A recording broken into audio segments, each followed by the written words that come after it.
इस वक्त की बड़ी खबर आप देख रहे हैं अखंड इंडिया न्यूज। उत्तर प्रदेश माध्यमिक शिक्षक संघ एकजुट के 2 दिवसीय प्रांतीय अधिवेशन व शैक्षिक गोष्ठी का हुआ शुभारंभ। बस्ती उत्तर प्रदेश माध्यमिक शिक्षक संघ एकजुट के 2 दिवसीय प्रांतीय अधिवेशन व शैक्षिक गोष्ठी में बस्ती के फुटैया स्थित मधुकुंज लॉन में कार्यक्रम के संयोजक व एकजुट के प्रदेश कोषाध्यक्ष विजेंद्र वर्मा ने कहा कि पुराने संगठनों पर मठाधीशों का कब्जा हो गया है। यही कारण है कि सहायता प्राप्त माध्यमिक विद्यालयों कार्यरत शिक्षकों की सेवा शर्तों से संबंधित जो उपलब्धियां थी वे समाप्त होती जा रही हैं। शिक्षकों के लिए जो विभिन्न प्रकार के भत्ते तथा सामूहिक बीमा और पुरानी पेंशन जैसी योजना को शासन द्वारा इन्हीं पुराने संगठनों के सामने खत्म कर दिया गया, पर इन संगठनों ने इसके खिलाफ कोई आवाज़ नहीं उठाई। इसका कारण यह रहा कि इन संगठनों पर पूंजीपतियों तथा सेवानिवृत्त शिक्षकों का कब्जा है। ऐसे जब उनकी पीड़ा है ही नहीं तो वे फिर हमारी समस्या के लिए क्यों लड़ेंगे। एकजुट के प्रदेश प्रवक्ता श्रवण कुशवाहा ने माध्यमिक शिक्षकों की सेवा के सुरक्षा पर बोलते हुए कहा कि माध्यमिक नियमावली में संशोधन होने से आज शिक्षकों की नौकरी खतरे में आ गई है। ये संकट के बादल शिक्षकों पर ही नहीं बल्कि प्रधानाचार्यों पर भी है। एकजुट प्रदेश का ऐसा संगठन है जहाँ शिक्षक स्वेच्छा से इसके अधिवेशन में आना चाहता पर शासन तथा प्रशासन उन्हें यहाँ आने से रोक रहा है। इससे हमें निराश होने की आवश्यकता नहीं है। यह हमारे लिए शुभ संकेत है कि हम शिक्षकों के हित के लिए जमीनी संघर्ष कर रहे हैं। दिलीप कुमार की खास रिपोर्ट।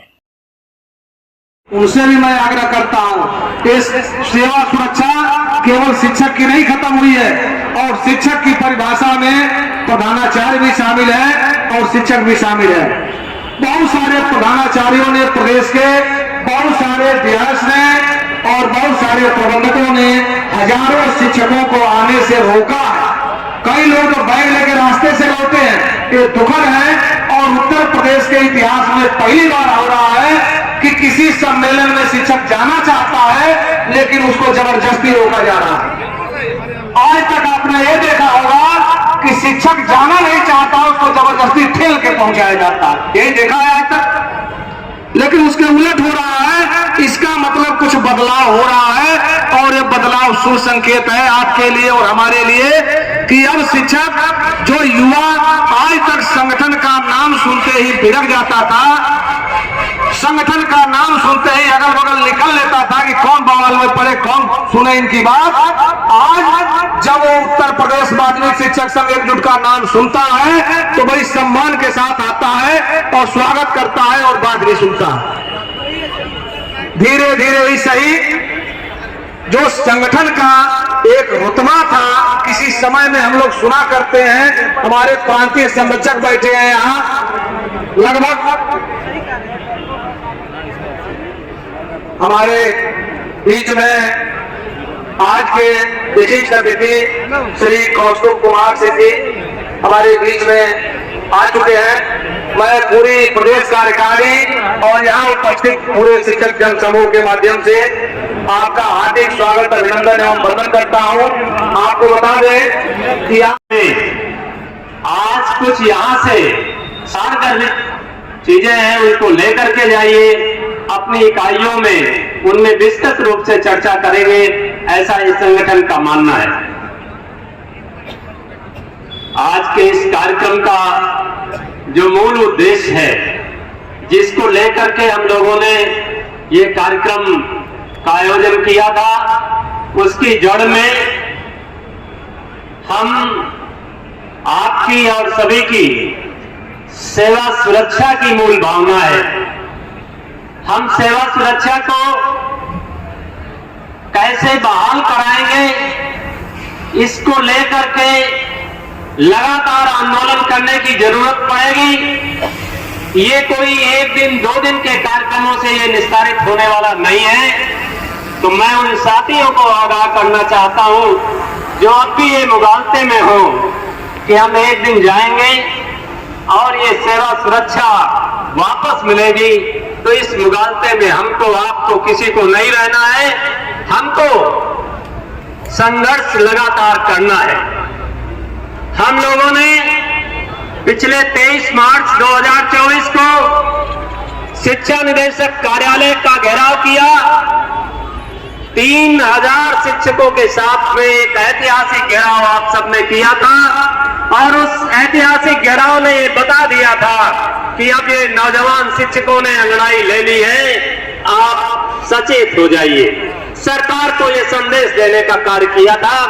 उस निदेशालय का सर्वोच्च अधिकारी से लेकर के वहां कोई भी डीडीआर रैंक का भी अधिकारी ऐसा नहीं बचा जो मुख्यालय छोड़ करके भाग न गया हो। लेकिन ये आपकी ताकत थी, ये नौजवानों की ताकत थी कि उस कार्यक्रम को करने के पश्चात जब ये देखा गया कि इस हमारे प्रदेश के सर्वोच्च मुखिया ने इस संगठन से जो वादा किया है उससे वादे से विमुख होकर के वो 1990 तक जो हमारे पदाधिकारी थे संघ के, वो कार्यरत थे, सेवा में थे, उनको जरूरत थी पेंशन की, उनको वेतन की जरूरत थी, इसीलिए उनको वेतन मिला, पेंशन मिला, वो लड़े। 90 के बाद क्या हुआ, आप इतिहास उठा के दोहरा लीजिए, देख लीजिए, आप देखेंगे कि रिटायर्ड शिक्षकों का, रिटायर्ड मठाधीशों का संगठन पर बोलबाला हो गया। 90 के बाद 75 जनपदों में से 70 जनपदों के जिला अध्यक्ष रिटायर्ड हुए। वो कार्यालयों में दलाली करने लगे, वहां मंत्री की चापलूसी करने लगे, मंत्रियों के चापलूसी में अपने कॉलेज और विद्यालय चलाने लगे। इससे क्या हुआ, 1990 के बाद जो हमारी उपलब्धियां थी धीरे धीरे छिनती गई।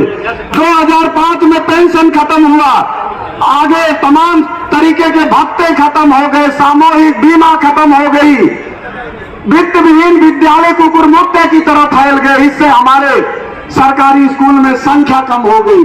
संख्या कम होने से हम लोग बदनाम हुए।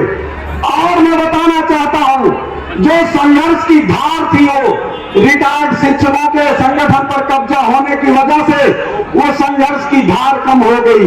मैं बताना चाहता हूं आपको कि ये जो रिटायर्ड मठाधीश हैं, ये हमारे संगठन पर कब्जा करके ये हम लोगों के लिए लड़ना बंद कर दिए और इसीलिए हमारी उपलब्धियां धीरे धीरे छिनती गई।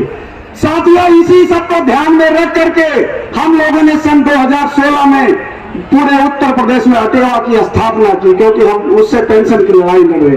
पेंशन की लड़ाई हम लड़ ही रहे थे कि हमने देखा कि तमाम तरीके की विभाग की समस्याएं हैं। उन समस्याओं को लड़ने के लिए 2022 में 21 में हम लोगों ने उत्तर प्रदेश माध्यमिक शिक्षक संघ एकजुट की स्थापना की।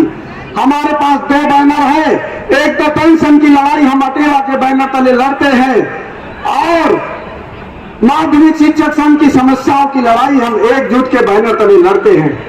उत्तर प्रदेश माध्यमिक शिक्षक संघ एकजुट का उद्देश्य है विद्यालयों का राजकीकरण। आप लोग भले ही इस मुद्दे को सीरियस ना लें, लेकिन मैं आपको बताना चाहता हूं, अगर विद्यालयों का राजकीकरण हो जाए तो हमारी सारी समस्याओं का समाधान एक चुटकी में हो जाएगा। क्योंकि जूनियर सीनियर की समस्या, स्थानांतरण की समस्या और बहुत सारी समस्याएं हैं जो राजकीय शिक्षकों की बड़े ही आसानी से होती है।